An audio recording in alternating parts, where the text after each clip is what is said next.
Straight ahead on 12 News, a special honor for a volunteer serving Brooklyn Park. She's just a light. She's joyful, very bubbly, always happy, has a smile on her face. Plus, new photos that Brooklyn Center Police hope will nab a bank robber. But first, an announcement that could impact 2 elected leadership positions. 12 News starts right now.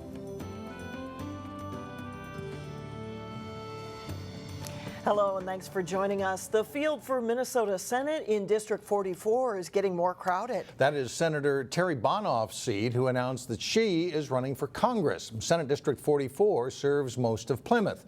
Now joining the race, the mayor of Plymouth, Kelly Slavik. Slavik has been Plymouth's mayor since 2006 and served as a council member 8 years before that. She will run as a Republican and will seek the party's endorsement at an upcoming convention. Slavik joins Paul Anderson and Cole Matheson in the race. Anderson was former Governor Tim Paletti's deputy chief of staff. And they will be up against Tony Wagner, the first DFL candidate to announce. Wagner currently serves on the Minnetonka City Council. Senator Terry Bonoff is relinquishing her state Senate seat to run against Republican Eric Paulson in Minnesota's 3rd congressional district. Overnight, a wrong-way driver was killed, causing closures on I-394 in Golden Valley. It happened near Theodore Worth Parkway at 3:30 Monday morning. The wrong-way driver was headed westbound in the eastbound lanes of I-394 when he slammed head-on into a 46-year-old Apple Valley man. The Apple Valley man suffered non-life-threatening injuries. The State Patrol says the wrong-way driver was from Clarks Grove, Minnesota. That's near the Iowa border. Authorities suspect a Maple Grove man had been drinking before he died in a 3-vehicle crash in Orono. 26-year-old Alexander Grinnell was killed just after 2 a.m. Saturday on Highway 12. According to the State Patrol, Grinnell rear-ended another vehicle and spun into oncoming traffic when his car was struck. Grinnell was pronounced dead at North Memorial Medical Center in Robbinsdale. The other 2 drivers were not hurt. It has already been a deadly year on the roads. The Department of Public Safety reports 100 traffic deaths in Minnesota in the first 120 days of the year. A Golden Valley man has died while serving time in prison for a fatal drunken driving crash. 57-year-old Philip Bertelson died last month after he was moved from state prison to the Meeker County Jail and then to a hospital in St. Cloud. The Meeker County Sheriff says the death was a medical-related situation. He says there's no reason to suspect foul play. Last October, Bertelson was sentenced to 8 years in prison for 2 counts of criminal vehicular homicide in a crash that killed 2 people. Brooklyn Center Police are asking for the public's help identifying a woman who may have been involved in a bank robbery last month. Police are releasing new photos that show a woman in sunglasses and a hooded sweatshirt. Police believe she robbed a Wells Fargo bank on Brooklyn Boulevard on April 19th.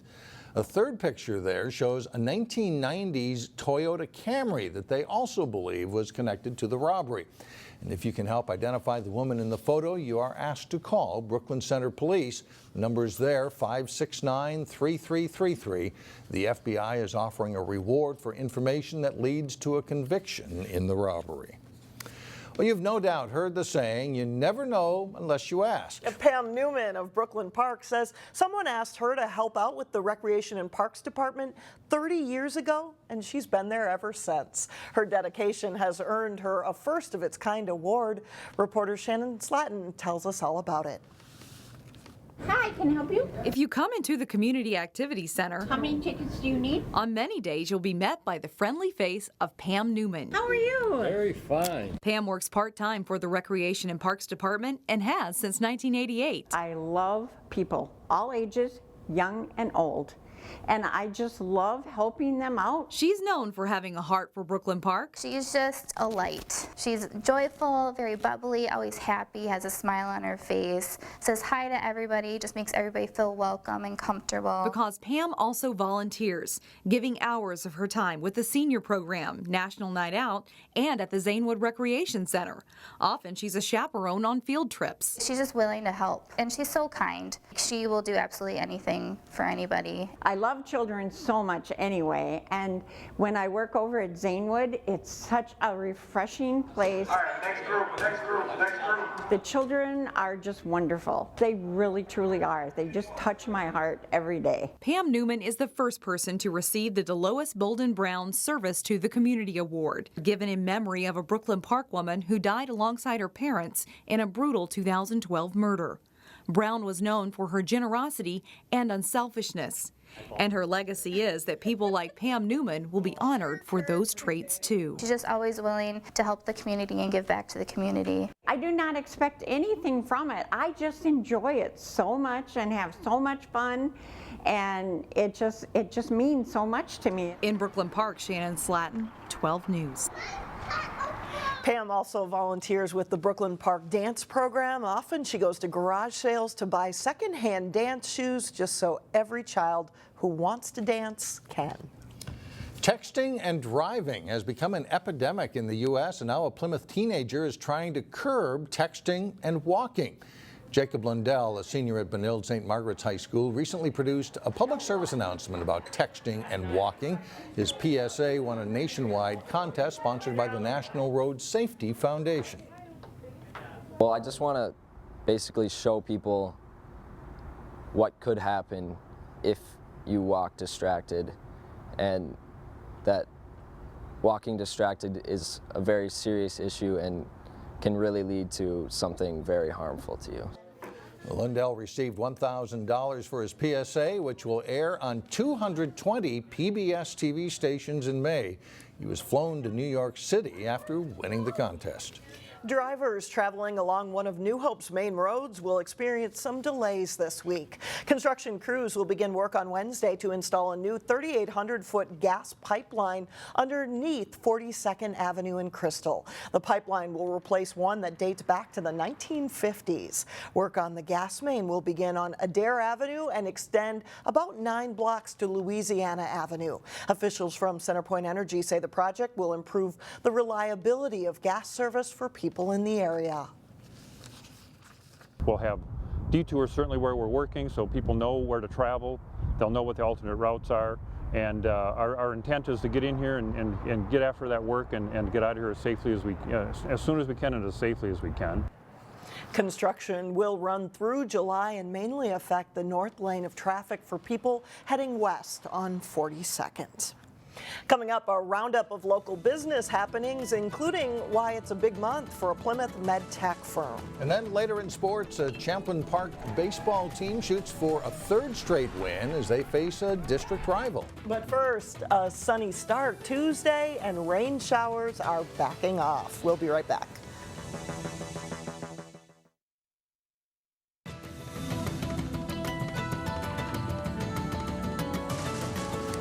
A major player in sporting goods sales could be going out of business. Barring a late sale, multiple financial news outlets are reporting Sports Authority is expected to close all 450 of its stores in the coming months, including 10 in Minnesota.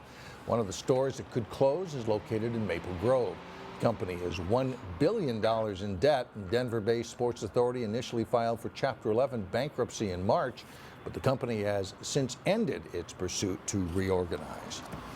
Well, there's a wide range of new businesses opening up this spring in the Northwest Metro. From high-tech companies to a new fitness spot, it is a roundup on all the latest companies opening their doors in this week's Business Matters report.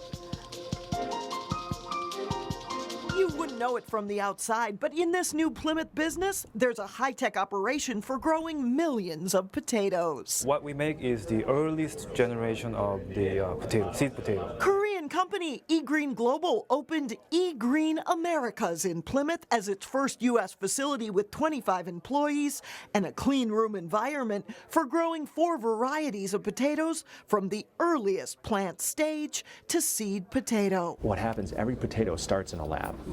We do the process faster and less expensively, so we get it into the field faster and we get large scale faster. From these seeds grown in the lab to the farm fields where the seeds grow into full-fledged potatoes, Minnesota is one of the country's top 10 potato producers. And these grown in Plymouth could very well end up at your table. They go to, for you and I to have a baked potato with our steak. They go to processors to make French fries for McDonald's or potato chips for any variety of a potato chip company. May is a big month for medical device company Smith's Medical. The global headquarters is now officially in Plymouth, and its move and expansion from its former location in Arden Hills is complete, with more than 530 employees now located at the Plymouth facility. The ribbon cutting on the new headquarters will be held May 23rd. In New Hope, there's a new brand of fitness near 36th and Winnetka. It's all about making that first step, coming through the door, and it's all about making sure that we get to understand exactly who you are. The city's first Anytime Fitness is in a little larger space to make room for more equipment and a studio for fitness classes and yoga. With memberships starting between $35 and $45, this 24-hour fitness facility prides itself on building relationships with customers. A Minnesota company, Anytime Fitness, believes it's found the perfect spot in New Hope, smack dab in the middle of a thriving residential and business community. Before we even opened up, we still got a chance to meet with a lot of people, whether they're in the apartment buildings, houses, going door to door, just getting to know people and getting to understand what their stories are, and they're super excited, and we love that type of energy. A grand opening celebration for the New Hope Anytime Fitness location will be held this coming Friday. Coming up, the trolley makes a comeback in Osseo. But first in sports, a big night for a number of local track and field stars at a key meet. John Jacobson has that and more when we come back. Must have been a good night. There are some new entries in the record book after a track and field meet. Yeah, it's a great meet. A lot of terrific competitors from across the state. Nice evening to run, and the records fell. The Hamline Elite Track and Field Meet brings together the state's top competitors regardless of school enrollment. Several local athletes won titles this year. The 11th annual Hamline Elite Meet on a beautiful night in St. Paul. Lane 5, Armstrong's Evan McClellan here in the 100 meters. Running in the Elite Meet for the first time. He won the 100 and the 200 this night, both in record time. 10.57 is record time in the 100. Boys 1600. Hopkins Owen Haft leads from start to finish. He wins in 4 minutes 14.6 seconds. Kevin Dado of Totino Grace second with 4 Hopkins runners in the top 7. Boys 4x100 relay. Wayzata's team of Jeff Berg, Drake Kampler, Ethan Took, and anchor Sam Copine win in a time of 43.21 seconds. Boys 300-meter hurdles. Etidina's Abdi Sahal wins. Armstrong's Joey Frazier finished 3rd. Maple Grove's Leroy Cueta placed 6th. Wayzata's senior Ruby Stauber, one of the best middle distance runners in the country. Stauber wins the 800 in a meet record time of 2 minutes 10.78 seconds. Finally, in the boys 3,200 meters, Jarrett Carpenter leads all the way. Just missed the meet record, but he earns the win and gets a personal record time of 8 minutes 59.76 seconds. And he was okay after falling down. It's shaping up as a good race in Northwest Suburban Conference baseball. Entering the week, Totino Grace is unbeaten in league play, with 4 teams behind them having 2 losses. That includes Champlin Park. The Rebels played at district rival Anoka Friday. The Rebels in a jam on the bottom of the second with runners on second and third, but Sam Goodman there gets a big strikeout, and Champlin Park escapes the inning. They're down 2 in the top of the third, but Derek Smith comes through with a bases loaded 2-out single. Aaron Klepner and Riley Johnson score to tie the game. Champlin Park goes ahead in the 5th inning. Johnson comes home on the Anoka error, and it's 3-2 Rebels. Drew Nelson is solid in relief. He gets the inning-ending strikeout in the 6th with a tying run on second base. And then in the 7th inning, Nelson starts a game-ending 1-6-3 double play. And the Rebels win, and they push their record to 8-2. In Lake Conference baseball, Wayzata faced a big showdown with rival Minnetonka in a matchup of ranked teams. It's a beautiful night at Minnetonka's Veterans Field for this one. The Skippers get to Wayzata ace Tom Scoro in the first inning. Fox Liam connects on a drive that clears the fence and right for a solo home run. Minnetonka leads 1-0 after 1 inning. In the second, Timothy Rogers hits a chopper that Scoro knocks down, but his throw to first is low and gets away. Pearson Pass races around to score for a 2-0 Skippers lead. Here's Wayzata's only hit of the night. Will Oberg's hard grounder is gloved in short right, but the throw to first not quite in time. Tonka right-hander Samuel Thorson is superb, throwing a one-hitter with 8 strikeouts, and Minnetonka wins 2-0. The former Tri-State Invitational Boys Golf Tournament is now called the Preview Invitational, and the 2014 36-hole tourney wrapped up Saturday at Edinburgh, USA and Brooklyn Park.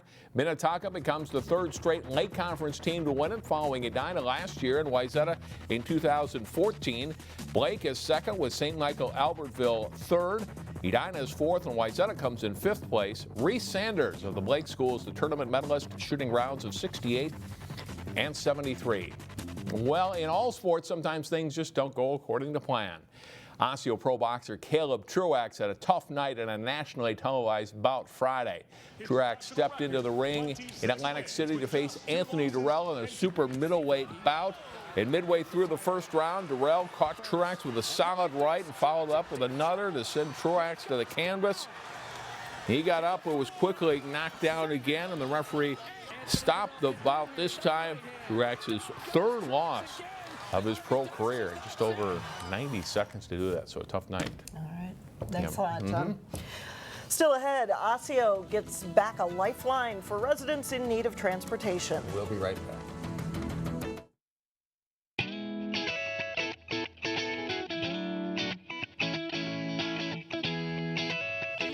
Getting from point A to point B in Osseo will be a little easier over the next several months. Yeah, after being inactive last year, the Osseo Trolley made its 2016 return Monday morning. Residents looking to get somewhere within the city limits can get free rides from volunteer drivers through the end of September. The trolley itself, as you can see, is actually a golf cart that can only drive on side streets at a maximum speed of 5 miles an hour. But it's an important service for anyone who might have trouble getting around. It's a perfect fit for Osseo, especially since we're only a square mile, you know, and you can get to and fro in really quickly, only going 5 miles an hour. The trolley service was made possible by a sponsorship from Evans Nordby Funeral Home. The service runs Monday through Thursday from 9 to 2:30, and they ask people to reserve trips about a day in advance. It's a unique service, Yes. and it might only work in Osseo. I don't know if it would work elsewhere. Conducive to their streets. Yeah, That's exactly right. Absolutely. That's it for now. Thanks for joining us, everyone. We will see you back here again tomorrow starting at 4 o'clock.